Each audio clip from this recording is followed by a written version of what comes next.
Selamat pagi teman-teman semuanya. Kali ini saya akan banyak menggunakan referensi tulisan-tulisan yang lain supaya teman-teman itu tidak mengatakan itu kan pengetahuan semata gitu ya, common sense gitu. Apakah benar common sense atau tidak? Kita lihat bagaimana referensinya ketika menjawab moralitas ini. Saya akan menjawab pertanyaan dari Steven Wijaya yang menanggapi video saya soal proyek Chimera. Kenapa itu buruk? Kan itu untuk kemajuan dan perkembangan manusia sendiri. Proyek Chimera sebenarnya proyeknya bukan Chimera ya, proyek Chimera ya. Proyeknya bukan Chimera, tapi memang dikenal ada makhluknya itu Chimera. Chimera itu semacam gabungan antara manusia dengan binatang, setengah manusia setengah binatang, tapi itu hanya peristilahan. Tapi sebenarnya teknologinya jelas tidak menggabungkan begitu saja. Kalau manusia kawin dengan binatang jelas nggak bisa, tapi bahwa ada organ-organ tubuh yang ditanam ke binatang itu bisa.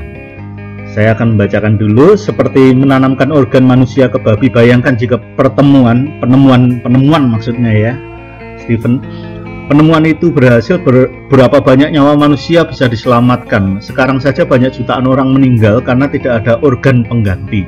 Betul sekali ya. Sulit mencari organ pengganti. Kalaupun mendapatkan organ pengganti, maka ya cocokannya itu relatif kecil meskipun bisa, tapi dia harus selalu minum obat ya. Maka dengan adanya proyek ini sangat menarik dan memang sangat prospektif ya. Prospektif itu sangat menjanjikan di masa depannya ya. Seperti orang buta yang mendonorkan mata, yang membutuhkan donor mata. Masa perlu manusia hidup mendonorkan matanya? Kan manusia yang mendonorkan matanya juga masih mau melihat. Seandainya kalau organ tersebut dapat diperoleh dari binatang kan sangat membantu. Seandainya diperoleh dari binatang, tentu nggak bisa ya mata babi ditanam ke manusia atau mata kucing tanam ke manusia gitu ya. Maksudnya Steven adalah seandainya ditanamkan matanya ke binatang-binatang pengganti itu, entah babi, entah monyet gitu ya, karena ukurannya relatif sama dengan manusia, jadi ya itu yang paling mungkin dan bisa ya. Ya walau tidak bisa dipungkiri, pastinya itu membutuhkan banyak eksperimen. Lalu itu bisa dibilang tidak bermoral? Pertanyaannya kan gitu.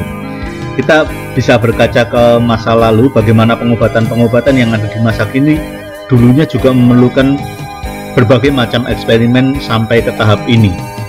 Seperti penemuan vaksin cacar pertama yang melakukan eksperimen terhadap gadis kecil. Jika itu tidak dilakukan, mungkin banyak nyawa manusia yang tidak terselamatkan sampai saat ini. Kalau begitu, sejarah ilmu kesehatan kita merupakan sebuah tindakan yang salah. Jika kita bicara soal kekejaman terhadap binatang, lalu apa bedanya kita yang makan daging dan makhluk hidup lainnya? Baik Steven, pertanyaan yang bagus dan menarik. Saya akan menjawabnya dalam beberapa hal, karena ini pertanyaannya banyak hal. Banyak hal, paling nggak beberapa poin, 3 poin yang nanti butuh dijawab ya. Yang pertama, apakah sejarah salah gitu ya, yang dulu melakukan eksperimen terhadap orang gitu ya. Ya, ini kaitannya dengan etika dalam eksperimen. Yang kedua, bagaimana manusia terhadap binatang gitu ya. Yang kedua, manusia terhadap binatang. Dan yang ketiga adalah bagaimana ini menanam organ tubuh manusia ke binatang. Perlu dipahami dulu bahwa memang menanam organ tubuh ke dalam binatang itu merupakan sebuah kemajuan yang luar biasa yang hampir tak terbayangkan gitu ya. Hampir tak terbayangkan dahulu. Kalaupun membayangkan itu dalam mitos, tapi mitos itu kan terbentuk atau banyak mitos itu akhirnya terjawab lewat ilmu dan teknologi akhirnya kan ya. Teknologi itu adalah anak kandung dari ilmu. Nah, menanam organ tubuh manusia ke dalam binatang itu adalah kemajuan lebih lanjut dari teknologi sebelumnya, namanya stem cell. Dan stem cell itu adalah teknologi lebih lanjut dari cloning ya, cloning manusia, tentu saja cloning manusia. Kalau kita balik kemudian pembahasannya dari cloning dulu. Mengapa stem cell ada? Karena cloning terhadap manusia, cloning itu artinya mengcopy paste manusia, itu kan jelas dianggap tidak bermoral gitu kan ya. Tidak bermoral karena itu mengcopy paste manusia, mengcopy paste manusia, menggandakan manusia gitu ya. Manusia sebagai objek teknologi, agak susah itu membayangkan penciptaan manusia sebagai objek teknologi, itu agak susah ya. Penciptaan manusia terhadap sebagai objek teknologi itu agak sulit untuk diterima secara moral, karena itu manusia. Mengapa agak susah? Karena manusia bermartabat dan memang punya martabat, punya nilai pada dirinya sendiri yang, perhatikan di sini, yang tidak bisa ditentukan oleh orang lain ya. Dia tidak bisa sekedar dijadikan sarana untuk objek penelitian misalnya, nggak bisa gitu kan ya. Ya, cloning manusia ini. Maka para teknokrat ini kemudian ya menerima itu, mau nggak mau menerima itu, meskipun secara laboratorium itu masih banyak dibuat ya, bukan mengada-ada. Buktinya di mana nanti. Jadi cloning dulu, karena cloning tidak diterima, lalu ini mengembangkan namanya sel punca atau stem cell. Lalu mengembangkan stem cell. Stem cell itu apa? Stem cell itu prinsipnya gini lah ya. Kalau cloning manusia itu kan satu sel, lalu bisa berkembang ke seluruh tubuh. Satu sel itu kemudian berkembang menjadi utuh tubuh manusia. Nah, stem cell itu menarik. Stem cell itu penemuan di mana gen atau sel manusia itu kemudian tidak berkembang secara utuh sebagai pribadi gitu, tidak, tetapi hanya ke bagian organ tertentu yang dikembangkan stem cell itu. Jadi di sini perhatikan ya, dalam etika terapan ini, perhatikan isu penelitian penggunaan stem cell yang masih menimbulkan kontroversi dari berbagai sudut, yaitu digunakannya embrio manusia, buah dari hasil cloning, yang cloning yang kemarin, hasil aborsi manusia yang kemudian dijadikan bahan riset, bahan penelitian, bahkan nggak bisa. Terus kemudian sisa IVF, in vitro fertilization, itu bayi tabung ya. Hasil sisa bayi tabung, itu karena ditolak. Lalu dari situ ada ketertarikan untuk mengembangkan stem cell. Stem cell itu satu sel kemudian dikembangkan hanya ke bagian organ tertentu ya, bagian organ tertentu saja, sehingga dia tidak melalui cloning, dia tidak menggunakan hasil aborsi, dia tidak menggunakan zigot dari sisa in vitro fertilization atau bayi tabung. Nah, jadi yang awalnya itu utuh gitu ya, utuh menjadi manusia secara utuh, stem cell itu kemudian mengembangkan hanya bagian tertentu. Nah, sampai di sini kemudian yang banyak menggunakan stem cell itu adalah mereka yang pengen cantik abadi gitu ya. Misalnya pengen cantik abadi, lalu digunakanlah stem cell ini supaya kulitnya selalu baru, sel-sel kulitnya itu selalu baru. Jantungnya gitu ya, stem cell ya, diambil selnya, dipelihara, lalu muncul jantungnya gitu ya, gitu ya. Terus kemudian apalah matanya gitu ya, tapi kan itu harus dipelihara dulu baru kemudian matanya ditanam. Nah, stem cell, saya bacakan aja lah. Stem cell adalah sel yang tidak atau belum terspesialisasi, itu awalnya gitu ya. Ada dua macam ya kaitannya dengan sel itu. Pertama adalah kemampuan untuk berdiferensiasi, artinya menjadi sel yang lain ya, berdiferensiasi, membedakan ya, menjadi semakin spesial gitu ya. Dalam hal ini stem cell mampu berkembang menjadi jenis sel matang, misalnya sel saraf, sel jantung, sel otot rangka, sel pankreas, dan lain sebagainya. Lalu yang kedua dari stem cell itu adalah kemampuan untuk memperbarui dan meregenerasi dirinya sendiri. Dalam hal ini stem cell dapat membuat salinan sel yang persis sama dengan dirinya melalui pembelahan sel ya, jantung kemudian dikembangkan. Kita lihat di sini kaitannya dengan ini kan, kita perhatikan ketika manusia itu terbentuk, awalnya kan satu sel kemudian membelah jadi 2 sel dan lain sebagainya. Nah, satu sel membelah ke 2 sel, ke 4 sel, ke 16 sel, dan berikutnya itu kemudian menghasilkan manusia. Nah, dalam spesialisasi ini enggak, stem cell itu hanya yang dihasilkan yang dibutuhkan saja. Silahkan nanti Steven membaca lebih lanjut ke situ ya, stem cell. Lalu kaitannya dengan itu saya akan bicara tentang misalnya kerugian dan keuntungannya. Bisa dibaca di sini. Kerugiannya adalah dapat bersifat tumorigenik, artinya bisa menimbulkan kanker ya, kanker, tumor gitu ya. Artinya sel itu sendiri terpisah, dia akan berkembang di luar jalurnya, sehingga memang bisa menjadi tumor. Tumor itu sebenarnya kan, kanker itu kan sebenarnya sel yang berkembang di luar jalurnya. Misalnya harusnya di tangan, dia tumbuh di hidung, nah itu nggak bisa, atau di mata gitu ya, jadi kanker. Yang jadi kanker itu gitu, yang harusnya jadi tangan jadi di mata, itu tumorigenik namanya. Lalu berikutnya adalah alogenik. Alogenik itu adalah meskipun itu cocok tapi bisa menimbulkan penolakan. Nah, secara etis yang kita bahas adalah sangat kontroversial ini tadi ya. Lalu keuntungannya memang lebih banyak keuntungannya. Bisa kita lihat di sini, mudah didapat, siap pakai, kontaminasi virus minimal, cara pengambilan mudah, tidak beresiko atau menyakiti donor.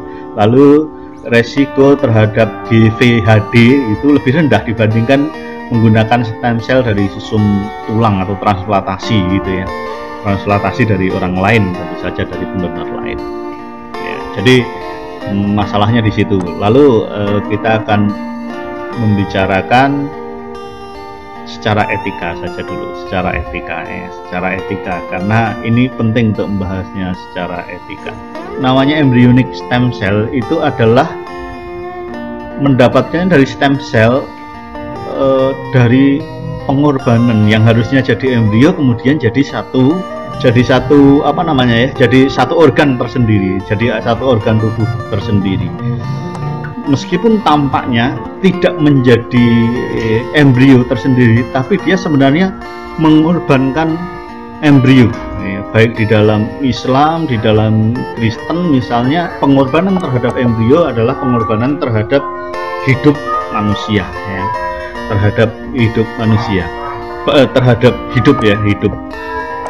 Embrio jelas calon manusia, bukan, embrio itu sudah pribadi dan embrio itu sudah hidup gitu ya, embrio itu sudah hidup.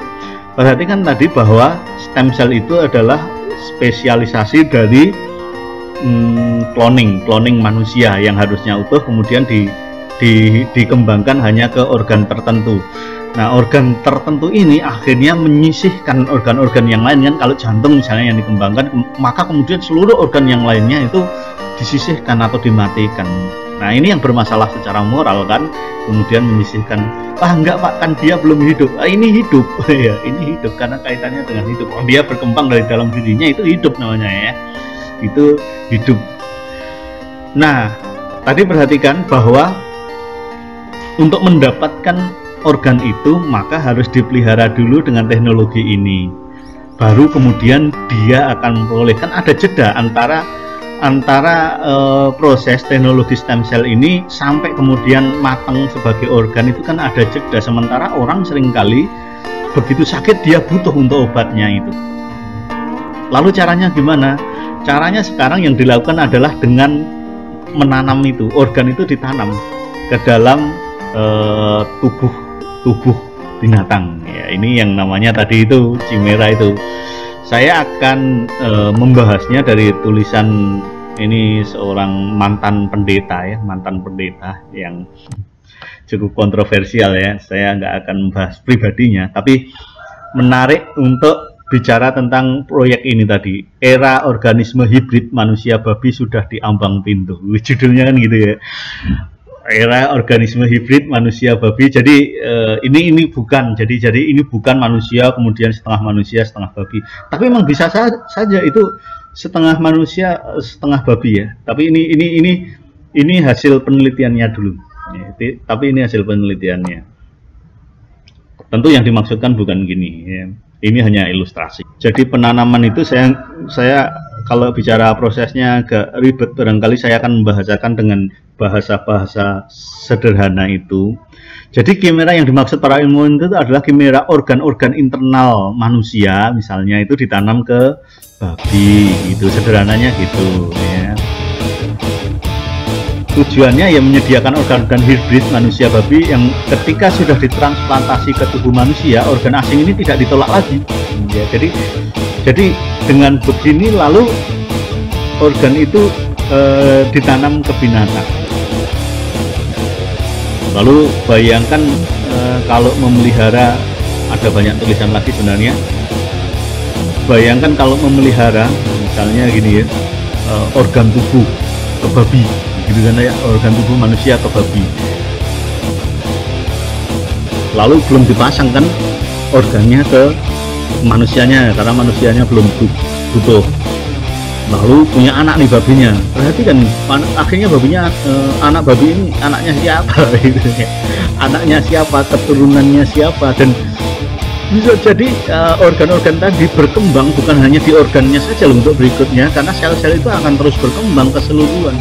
Ini akhirnya berkembang keseluruhan itu akhirnya sel yang tadi hanya di jantungnya misalnya, atau di jantungnya misalnya, atau hanya di organ tertentu, akhirnya berkembang ke organ-organ yang lain, misalnya otak dan lain sebagainya, dan akhirnya memang mengarah ke sini.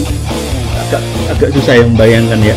Satu, yang kedua, terus kemudian bayangkan kalau ada peternakan babi ini, peternakan babi, peternakan monyet gitu ya, yang di dalamnya ditanam organ-organ manusia, ya, yang di dalamnya ditanam organ-organ manusia.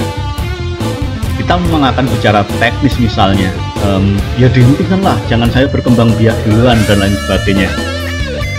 Dunia ilmu tidak sesederhana itu ketika akan menjawab banyak pertanyaan yang berkaitan dengan keilmuan, meskipun dengan dalih ilmu untuk kemajuan manusia. Jadi mengapa ditolak? Alasannya itu pertama-tama. Jadi alasan yang pertama adalah bahwa ini mengorbankan embrionik ya, mengorbankan embrio. Bagaimanapun juga sel yang semestinya menjadi satu tubuh itu kemudian menjadi satu organ saja, itu sudah tidak menghormati hidup manusia, bukan. Nah, dia hidup sebagai individu, dia hidup.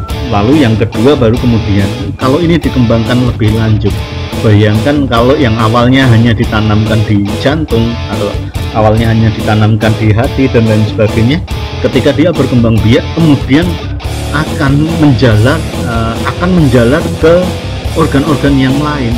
Barangkali generasi pertama memang benar jantungnya, generasi kedua jantung dan hatinya sudah masuk ke situ, generasi berikutnya lalu ini benar-benar yang berkembang adalah bukan hanya jantung, hati atau organ-organ tertentu, tapi kalau sampai ke otaknya agak susah, apalagi kalau sudah sampai bentuk fisiknya semacam ini. Ini bukan masalah kekejaman terhadap binatang ya, kekejaman terhadap binatang ya, jadi itu mengapa ditolak ya, mengapa ditolak secara moral ya. Pertama karena mengorbankan embrio ya, secara keseluruhan, kemudian dia berkembang ke satu hal tertentu, satu organ tertentu. Yang kedua, kalau organ ini kemudian berkembang lebih lanjut akan lebih parah. Lumayan kalau begitu, lumayan kalau ini kalau terus kemudian 90%-nya akhirnya menjadi manusianya dan 10% itu adalah babinya, kan agak susah untuk menerimanya secara moral. Jadi sebagai objek penelitian, kita tahu tadi sebagai objek penelitian dia muncul dari penolakan terhadap proses-proses embrionik yang tadi bermasalah secara moral, sangat bermasalah secara moral. Nah, yang sekarang ini seolah-olah tidak bermasalah secara moral, padahal itu sangat bermasalah secara moral. Ya, jadi eksperimen semacam itu. Ya. Misalnya saya ngomong ke Stephen ya, debatable. Stephen pengen menanam organ matanya ke babi supaya nanti sewaktu-waktu kalau mata saya sakit, mata saya buta misalnya, saya pengen ambil mata itu bisa gitu kan ya. Ya babi ini generasi pertama barangkali hanya matanya yang memiliki matanya Stephen matanya Stephen loh ya.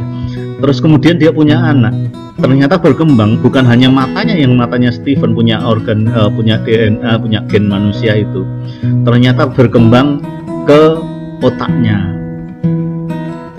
Ini anaknya siapa? Anak babi atau anaknya Stephen? Ya. Kalau lama-lama berkembang makin banyak, kita tahu bahwa DNA itu makin mendominasi, dia makin maju, makin mendominasi, dia makin kuat nanti kelahirannya. Kalau 80%-nya katakanlah itu gennya Stephen, lalu pertanyaannya yang 20% itu gennya babi, pertanyaan ini anaknya Stephen atau anaknya babi nih? Keturunannya Stephen atau keturunannya babi? Meskipun ini lahir dari babi yang kawin dengan babi, tapi di dalam babi itu kan ada gennya Stephen. Jadi kaitannya dengan itu. Lalu eksperimen, memang eksperimen ini menarik ya. Dalam semua tragedi itu, buku yang saya kutip dari Inferno itu mengatakan, meskipun sekarang dicerca, suatu saat manusia akan berterima kasih, gitu ya. Barangkali itu yang dipakai. Jadi eksperimen terhadap gadis kecil ini, sejauh tanpa persetujuan terhadap gadis ini, jelas ditolak. Itu etika eksperimen terhadap manusia ya. Kalau tanpa sepengetahuan dia dipaksa atau dia tidak tahu bahwa dijadikan bahan eksperimen, jelas ini tidak bermoral. Nah sekarang kalau terhadap relawan-relawan yang kemudian mau menjadi objek eksperimen itu gimana? Ada beberapa hal yang perlu diperhatikan. Pertama, relawan itu harus memang dengan sadar, bersedia dan rela. Namanya relawan ya kan ya, bersedia dan rela untuk dijadikan objek atau menjadi objek penelitian, objek eksperimen. Yang kedua, dia kalau sewaktu-waktu merasakan ada gejala yang tidak baik, boleh sewaktu-waktu untuk menarik diri atau tidak menyediakan diri menjadi eksperimen itu. Yang ketiga, tentu harus ada kompensasi terhadap dirinya sebagai objek eksperimen itu. Jadi nggak boleh kita melakukan eksperimen dengan cara-cara yang tidak bermoral. Eksperimen terhadap manusia tanpa sadar dia menjadi objek eksperimen, itu nggak boleh. Itu secara moral ya. Gitu ya Stephen ya. Jadi jawabannya lebih ke situ tadi.